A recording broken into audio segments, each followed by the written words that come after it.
বোমার শব্দে কেঁপে উঠছে পুরো এলাকা। চারদিকে আতঙ্ক, ভাঙচুর, লুটপাট আর ভীতসন্ত্রস্ত মানুষের দৌড়ঝাঁপ। শরীয়তপুরের নড়িয়ায় যেন এক ভয়াবহ তাণ্ডব। নির্বাচন পরবর্তী বিরোধের জেরে জামায়াতের হামলা আর বোমাবাজিতে মুহূর্তেই রণক্ষেত্রে পরিণত হয় পুরো গ্রাম। নির্বাচন কেন্দ্র করে আজকে আমাদের বাড়িতে এরকম হামলা হয়। হামলা করেছে জামাতের নেতা সোহেল কাজী, জসিম ব্যাপারী, সজীব ব্যাপারী। অভিযোগ উঠেছে বাংলাদেশ জামায়াত ইসলামীর একদল নেতাকর্মী বিএনপি সমর্থকদের বাড়িঘর লক্ষ্য করে চালায় সংঘবদ্ধ এ হামলা।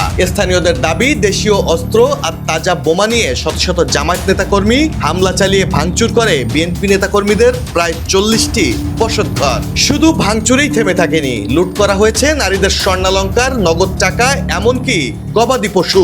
ভুক্তভোগীদের অভিযোগ, 15 ভরি স্বর্ণালংকার, নগদ অর্থ এবং অন্তত 4টি গরু নিয়ে গেছে হামলাকারীরা। আমাদের বাড়িতে হামলা করে, নগদ 50,000 টাকা সাথে 15 ভরি স্বর্ণ নিয়ে যায়। আতঙ্কিত বাসিন্দারা বলছেন, হঠাৎ করেই বোমা বিস্ফোরণ আর হামলায় নারী শিশু সহ সবাই দিশেহারা হয়ে পড়ে। ঘটনার সূত্রপাত 12 ফেব্রুয়ারির নির্বাচনে জাল ভোট দেওয়ার অভিযোগকে কেন্দ্র করে।